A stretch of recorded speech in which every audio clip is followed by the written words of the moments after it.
All right, what is going on, everybody? Welcome back to another day of SaberSim's DFS office hours. It is Thursday, January 19th of 2023. Got a 4-game NBA slate. I know golf already kicked off about 2 hours ago. Should be a fun day for those playing golf, playing some round one showdown. Also got a 13th game NHL slate, so a lot of action coming at you guys today. For those of you who are new here, welcome. My name is Andrew, one of the coaches over here at SaberSim. This is a show where we go over how to use the SaberSim app, answer any and all DFS related questions that come in live in the YouTube chat or over in the office hours channel on our Discord server. If you guys aren't in our Discord, there's a link in the description below to get joined up. Highly recommend it. As always, there was a question yesterday regarding if we account for DVP, which is defense versus position, in our NBA model, right? I said I would go back to the team and follow up. There was actually some discussion about DVP in the NBA channel today. I'm going to touch on that, but that is just one example of why being in the Discord is such a great thing. You can, hear members of the team answer questions. Everybody from the staff is really involved and always willing to interact with all of the users. So just one reason for joining the Discord there. If you're not joined up with SaberSim and want to check us out, there's a link to a 7-day, no strings attached free trial in the description as well. Give us a shot. Come here and ask questions. Get your questions answered. We do this show Monday through Friday, 2 p.m. Eastern. You could find me here. But that being said, going to get SaberSim pulled up here. Wanted to touch on the DVP thing first. So, the question yesterday from Frank, I believe, was, do we account for DVP in the sim? And I took it back to the team, asked, I had an answer. It came up earlier today in the NBA channel. One of our data scientists, Eric, wrote out this very thoughtful response, posted it in the chat. Going to read it here. So Eric said, for what it's worth, we don't explicitly consider DVP within the NBA model. This is mostly because of the positionless nature of basketball now. It's really hard to put Tatum, Jokic, etc. in a box and assume that we should bump someone like Jokic because of good performances of other non-ball handling centers, for example. Instead, we'll look at the statistics against a defense, somewhat oversimplified, and use those to bump/drop the players. So, for example, if Team A gives up a ton of offensive rebounds, we're going to bump the players on Team B that get a bunch of offensive rebounds. These may mostly be centers, but this way we'll apply that defensive effect to how each individual offensive player plays. The same goes for 3-point attempts, 2-point attempts, free throw rate, assist rate, and more, with varying degrees of this stat. With varying degrees of this, this stat is X% offense and X% defense, which is formulated as a result of how predictive each side of the ball is on that given stat.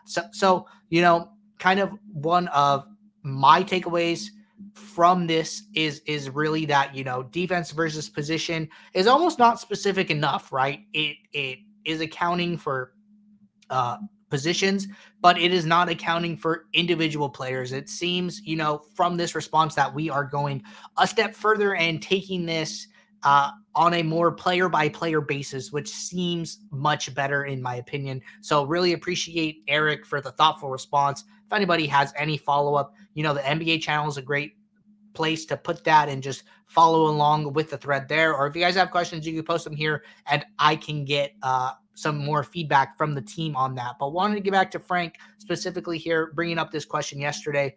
And from there, we are going to move on. Had one question come in from support here, and I think this is another good one to touch on. So going to get this one in the chat, and we will talk about this. Question from support said, I'm a fairly new user and like the product. I'm trying to understand how the lineups in the pool are built. If I select, I see my man Frank is here. Frank, happy to get back to you, my man. I'm trying to understand how the lineups in the pool are built. If I select 5,000 lineups with a sim diversity of 10, are those the only factors that go into building the pool? Are correlation and ownership only considered in choosing lineups from the pool, or are they used in making the pool? I'd like to run a simulation only looking at the 5,000 optimal lineups that are produced based on the individual simulations, a diversity of 10 individual games. Is that what the pool is? So this is a really good question, right? Kind of trying to understand at what different points do correlation and ownership get applied and really get counted, right? So here on the build screen, right? If you hit manual mode, you can see the sliders here. The sliders are inputs to the build. So this is going to essentially affect what players' projections are. So if you have an ownership fade that is really high, what it is going to do is it is going to okay, so let me take a step back. So what we're going to do is we are going to, bucket the sims and pull the sims out and get the player's projection from whatever group of sims that we pull out. After that step, we are going to apply an ownership multiplier to players based on what their ownership is compared to other players at the position. So if we are looking at point guards, if there is a high owned point guard, he is going to get negatively multiplied, and a player with a low ownership who is a point guard is going to get like a positive multiplier. And as ownership fade goes up, it hurts high owned players and helps lower owned players. So if you want to look at the sims without this metric applied, what I would suggest doing is running a build on 0010 settings, which we refer to as a research build, which you are alluding to in this question.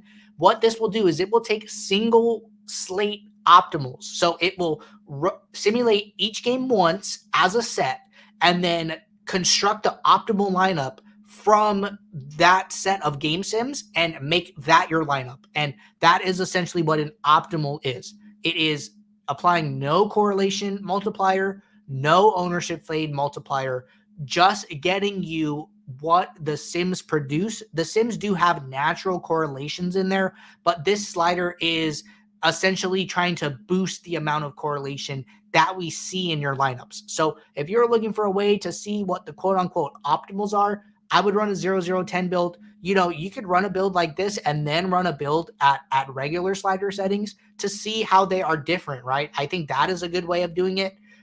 Just getting back to this, I feel like we addressed one part of this. The question is that what the pool is, right? So basically, the sliders affect what players get into your lineups, right? And then from there, that's where Saber Score comes into effect. Saber Score will then grade all the lineups that have been built based on your slider settings, based on the inputs in the home screen, etc. And, based on rules, whatever, stacking rules, whatever you have in there. And then Saber Score will look at all the lineups as a whole, 500 lineups, and then decide, okay, this is your rank 1, this is your rank 2, and then rank them 1 to 500. So the sliders affect the players that get into your lineups, and then Saber Score then grades the lineups based on the slider settings, because Saber Score is dynamic. It will account for different things in the algorithm, more or less, depending on what the slider settings are. So if it's a high ownership fade, Saber Score is grading with that in mind. If ownership fade is turned off, Saber Score is grading with the fact that ownership fade is now turned off. Interesting here. It looks like the sliders just got a little messed up for a second, but it's working correctly. So that is how correlation and ownership fade come into play there. We will get a timestamped recording over to whoever sent this in from support. But if you guys, if the person who sent this question in has any follow-up, just reply to our support team and we will make sure to get you a thoughtful response. So I'm just gonna make a note here, send recording for support question, and then we are gonna move on here for support question. Okay, so now that we have gotten through the follow-up and the support questions, gonna jump over to Discord. Saw some questions come in here, so this should keep us busy. Seth Nelson is actually watching. Seth, glad you were able to catch the stream, and if you have any follow-up, just let me know. Sounds like that was the answer you were looking for, so happy to provide that for you there. All right, Got a question from JC479 in the Discord. JC said, how much of a change in projection would you consider worth it to run a late swap? I think this is actually a really sharp question, right? We talk about late swap, and we talk about, I think the one thing that people do not like about NBA DFS in general is having to be available, having to constantly be watching for injury news and make themselves available to do swaps, right? For other sports, when it's baseball season, even NFL, it's kind of like set it and forget it. Go enjoy the games, go do other things, right? But for NBA, we are always on the lookout for guys getting ruled out. Richaun Holmes last night was a great example. Sabonis gets ruled out in the last game of the night, and Holmes becomes a great value play. So if you had not kind of prepared for that situation, now that was something that you probably had to go back and swap for, right? What kind of projection adjustment really makes that worth it? I think that's a good question. I will start by saying, if you are not somebody who is like tuned in to NBA, maybe you're just playing NBA for the first season.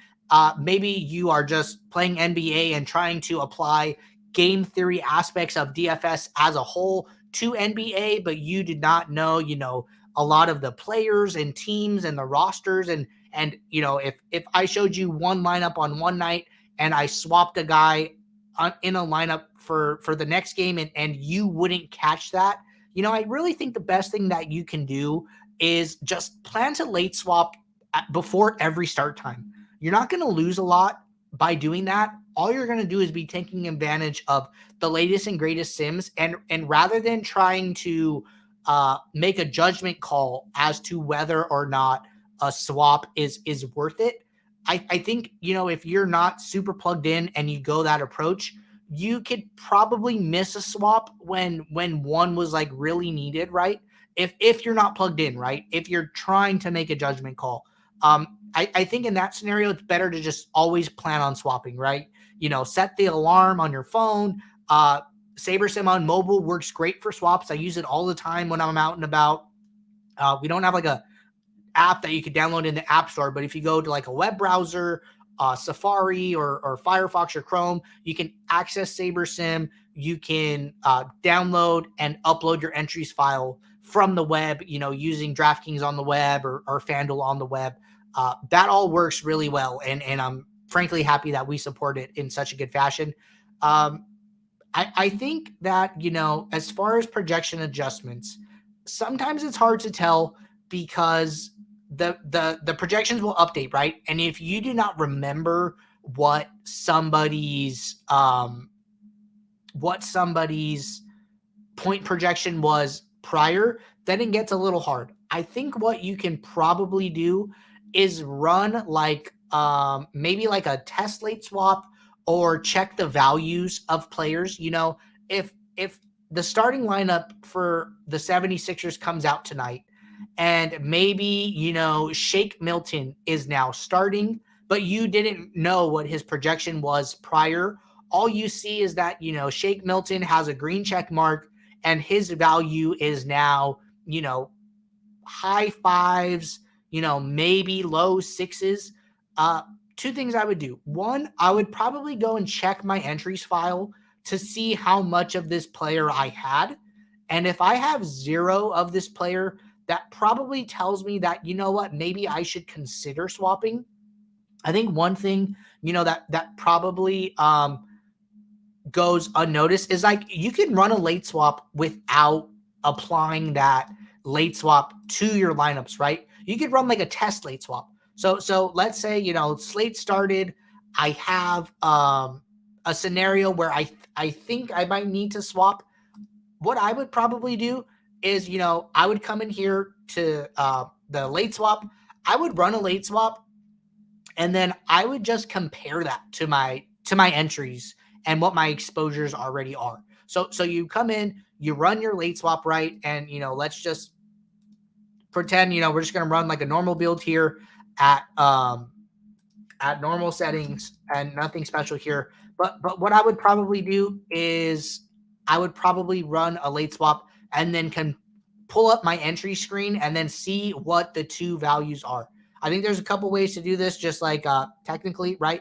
You can have two screens of SaberSim open at the same time. For anybody who doesn't know that, I use it all the time for when I am playing FanDuel and DraftKings. I have like one screen with FanDuel open, and then I have another screen with DraftKings open. I really wouldn't recommend having two screens of the same slate open, mostly and actively using them, because that can cause issues with like continuity issues of which one are you actually using, and are you refreshing them, often enough for them to be synced up. But I think for the sake of this example, you could probably do it. So what I would do is I would have one screen like this where I ran a late swap. Let's say this is my late swap. I'm going to compare my exposures. I'm going to pull up a second screen of SaberSim where I am looking at my entries tab and comparing my exposures, right? So you could do that by pulling up two screens of SaberSim, two tabs in your web browser and comparing the two. Or, another thing that you could probably do if you didn't want to do that is you could just take a screenshot of like your exposures here. The easiest way that I know of is I'm on Windows, so you could either use Windows print screen if you're using like one screen on a laptop. If you have like multiple screens and you use Windows print screen, it will print all of your monitors at the same time. So like I have 3 monitors, so when I do that, I get this very narrowed screenshot. Doesn't work great. I prefer to use Windows Shift S. If you use Windows Shift S, it will basically give you like a snippet, and then you can like grab whatever portion of the screen that you want to see. And then I would just and then usually it'll like pop up on your screen, and you can just open it as like a image file. So then you could like compare the image file to your exposures and then see what the differences are, right? So I think that's like 2 good ways to figure out if a swap is necessary. I think trying to look at projections and remember what previous projections were can get a little hard, and you're probably more likely to make mistakes in that way. So just a note for everybody there. Good question, JC. Very thoughtful question. And gonna move on here. Had a question from Larson, and Larson said, Andrew, if I wanted to use 2 lineups in cash or multipliers, do I use unique rank or unique random as the fill method? Will it split the lineups evenly between all of the entries? Okay, this is a good question, right? So let's say that I have 2 lineups here, right?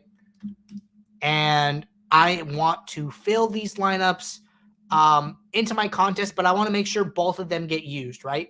So if you are using the default fill methods here, I think I have a lineup file. Just download this real quick. So going to get this lineup file in here. And what I'm going to do, right? Let's say I'm going to use this file. I'm going to save it. Okay, so if I go up here to fill method, right? If I use rank, what it is going to do for all of these single entries, it is going to put my top lineup, this rank 1, into all of them. So I will only have one lineup go into all of these contests. If I use unique rank, what it's going to do is it's going to put the number 1, then the number 2, number 1, number 2, number 1, number 2. And it's going to use both until it uses the first one again. If I used unique random, what it's going to do is it's going to take all of these contests. Number 1 or number 2 could go into this one. Number 1 or number 2 could go into this one. It's going to use them evenly, but it's not going to use them evenly or in order descending. It's going to be more random, right? So that is how the fill methods are used. I would definitely use unique random or unique rank. I prefer to use unique rank, but that is the default fill method now, unique rank. So just a note for you guys there. That is how that works. All right. Next question from Kentucky Nick here. Kentucky Nick said, what do we do when a build gives us 80 to 90% of one player for 150 or more lineups? Is there a way to add exposure to an entire team? Is this better to do before or after the build? Okay, couple questions here. Good questions, Kentucky Nick. What I would say is, I'm going to start with the second part of the question. Is there a way to add exposure to an entire team? Yes, there is. And the way I would do that is in the team stacks tab. If I run a build, I come over here to the team stacks.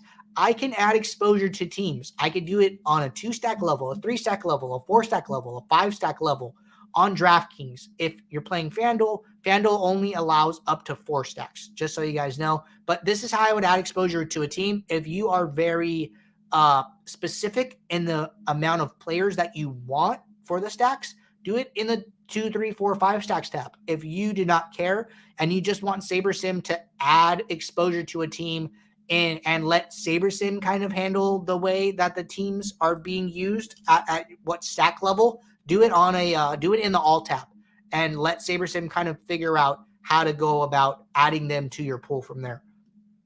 Getting back to the first part of the question, what do we do when a build gives us 80 to 90% of one player for 150 or more lineups? That's totally up to you, right? The way you're phrasing the question makes me feel like you are uneasy about that.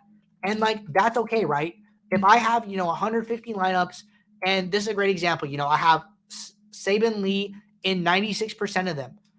To some people, that's fine. To some people, they're like, I already have 96%. I might as well have 100, right? And they'll just bump this to 100. The way you're phrasing it sounds like, you're kind of unsure of that decision. Maybe that's too much risk to a single asset in your, portfolio of players, of lineups. That's okay too, right? All you would do is, first thing I would suggest is changing this min uniques player rather than just coming in here and decreasing the exposure to this one individual. By using the min uniques, this is going to be a more organic form of adjusting exposures, and it's going to do it, for multiple players, right? All at the same time. So by doing this, I'm increasing to 3 min uniques. My exposure to Saban Lee has not gone down very far. Once I get to this min unique 4, I'm already running out of lineups in my 500 pool, right? So I'm going to go back to 3 where my threshold was. And then if this is still too much exposure, maybe I want to match the pool, I could come in here and I could just adjust this down.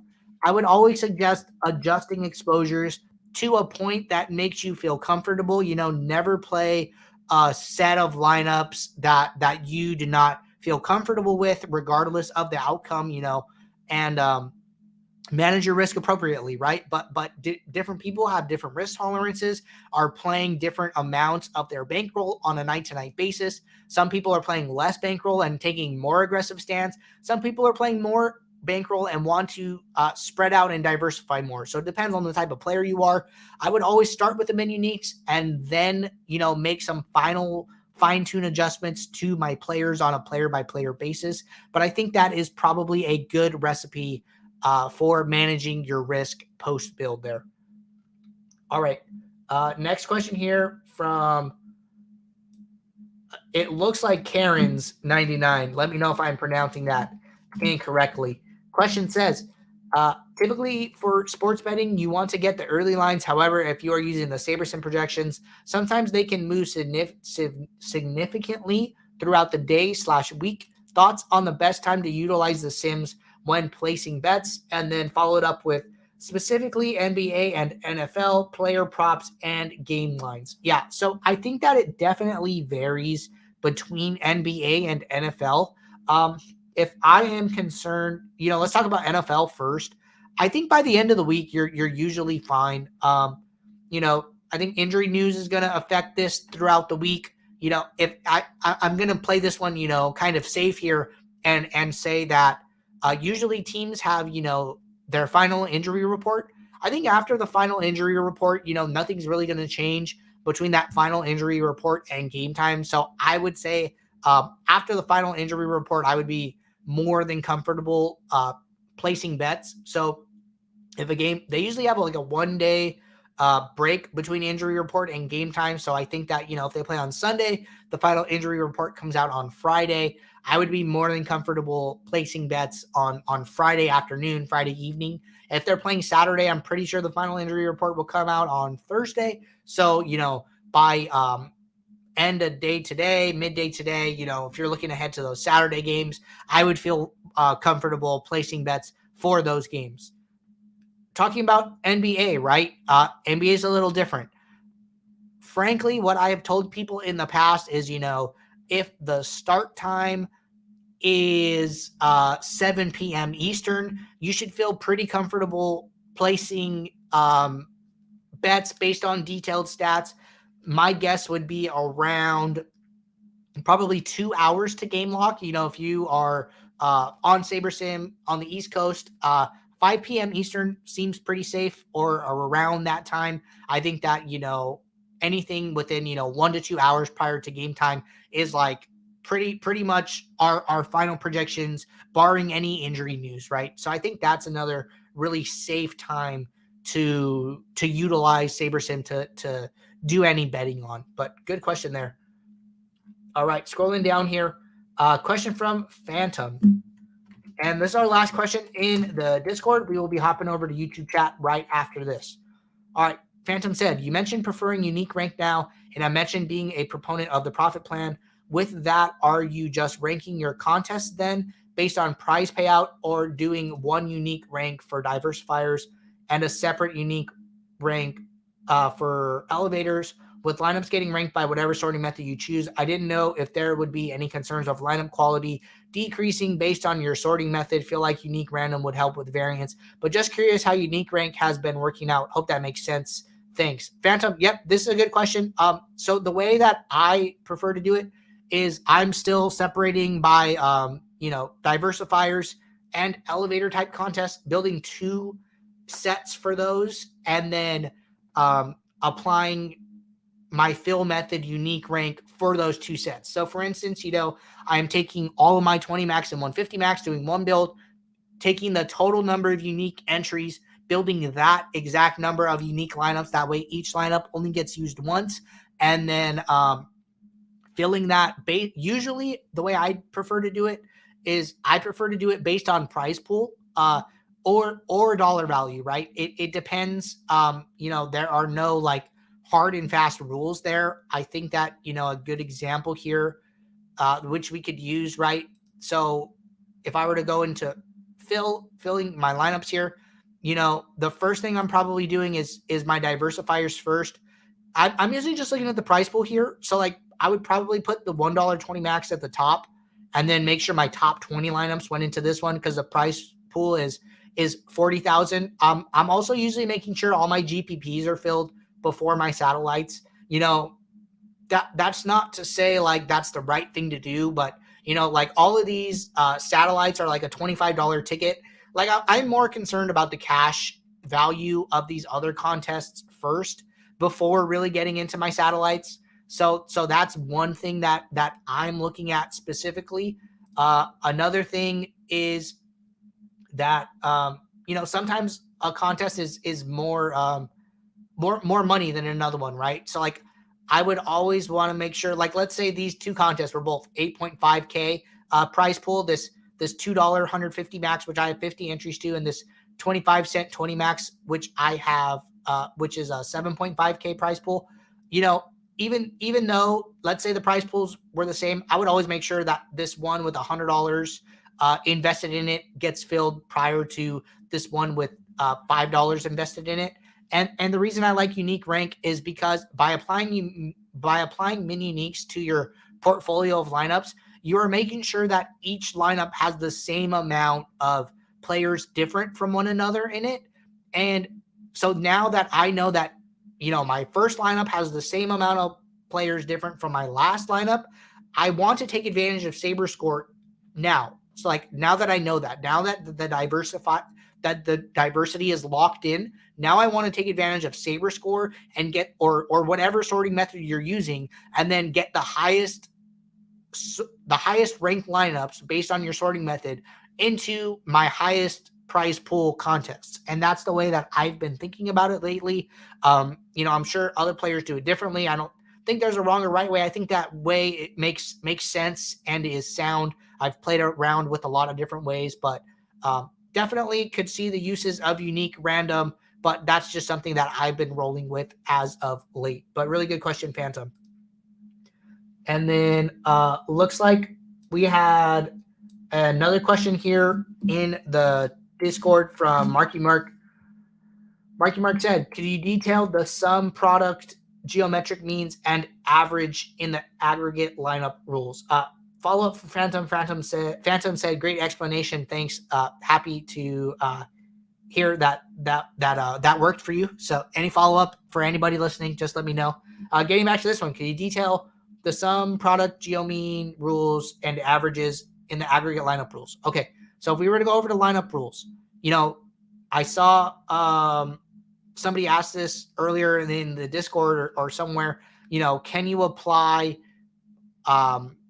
rules based on a lineup level? The answer is yes. You would do that under aggregate, right? So you open up your lineup rules, you go over to rule type, you go to aggregate. This will apply rules based on a lineup as a whole. So if I'm concerned about the projected score of my lineups, maybe I want it, over like 250, I can come in here and I can set that, right? So my projection sum, at least I would put a value. I just made up 250 off the top of my head. I'm going to save it. Now every lineup that gets into your pool is going to have to meet this threshold in the building phase before getting put into your lineup. So that's one way to do it. The question was around ownership rules, so we are going to talk about those.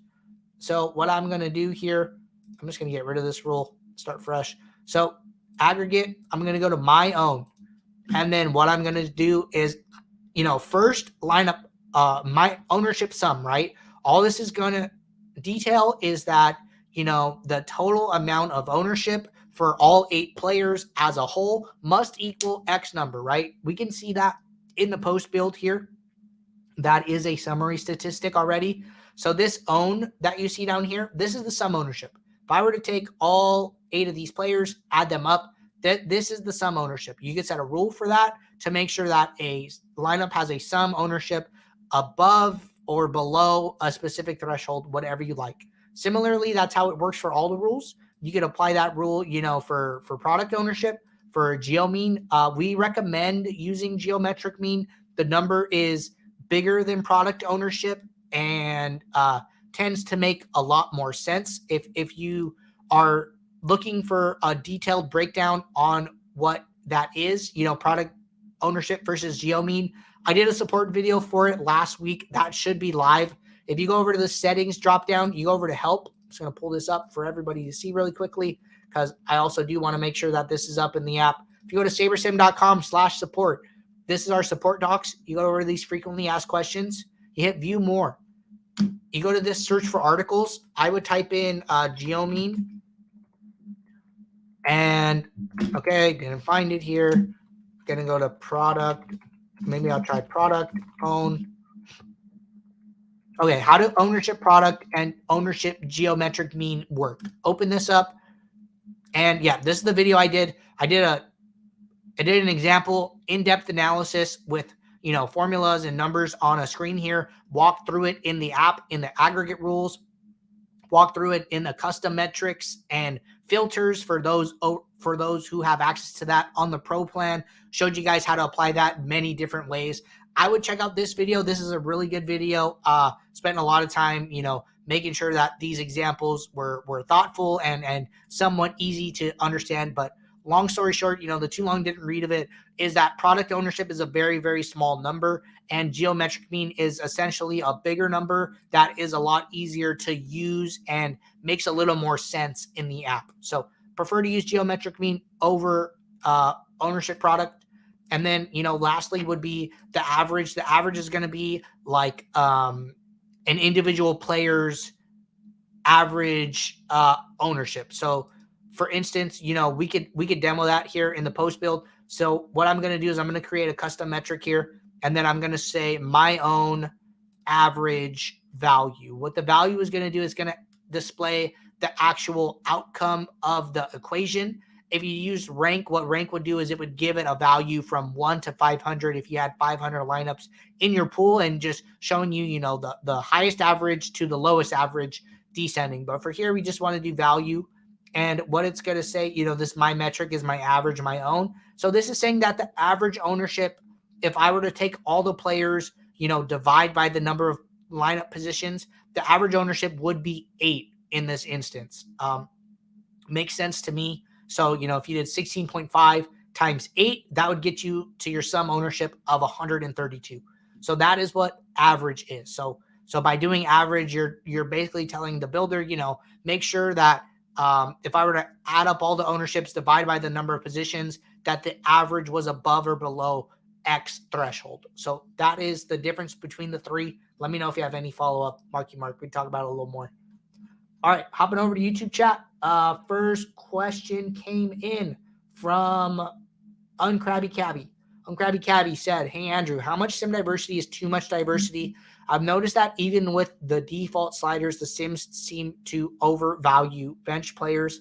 So Uncrabby Cabby, I would say that, I don't think there's a threshold for like too much sim diversity. I think that, the biggest change is probably okay. So the biggest change in sim diversity is going to be from 0 to 1, because with 0 we are using all the sims in the database. At 1 we are now beginning to bucket them into smaller groups, right? So from 0 we're using all, from 1 we are using a subset. And then from 9, we are using a subset of sims, to 10, where we are only using a single sim. So I think those are like the two biggest jumps, from 9 to 10 and from 0 to 1. I think anything in between, the way I like to think about it is that, at 1, I'm using closer to their average, but at 9, I am maximizing for upside. At 9, we are bucketing, less sims, and when players do really good in those sims, you're gonna get you probably would get more, bench players, guys who come off the bench and see a lot of minutes and have high upside potential. Cough, cough. TJ McConnell for Indy, who has just been killing it off the bench. A lot of talk around TJ McConnell lately. But, if you are seeing too many of those players for your own comfort level in your lineups, what I would do is I would walk sim diversity down, maybe closer to halfway, or play around with it, run some sims, run some test sims, see what those exposures look like. But I think that, if you are more interested in playing, maybe it's higher projected plays, right? You can handle that with a player filter, do some player pool curation, maybe do some minute filter, right? This doesn't always have to be players. This could be based on minutes, right? Maybe, that's your way of judging whether a player is a bench player or a starter. Maybe you don't want to play guys under 20 minutes, right? And you just use that as like a baseline metric as to whether, if a guy is a starter, he's probably playing over 20 minutes. I don't think that is a bad rule at all. That makes some intuitive sense to me. I play NBA a lot. That makes sense. So what you can do is come in here, add a filter, only show players with minutes greater than 20, and maybe that helps you filter out some of those volatile bench players. And that is, your version of player pool curation. I think that's totally fine, right? So definitely some different ways to handle that. Interested in any feedback you have, but I would chew on some of those ideas and let me know if they end up working for you on Krabby Cabby. All right, question from Demetrius. What setting would you recommend for a 3-max DK NBA single entry contest? Okay, so this looks like a 3-man. Frankly, I would probably use GPP single entry, sub 10 entrance. Something like this, I think, is totally fine. These are, I prefer to trust the slider settings in that format. So I would use something like that. And then second question, would you use more than 3 uniques?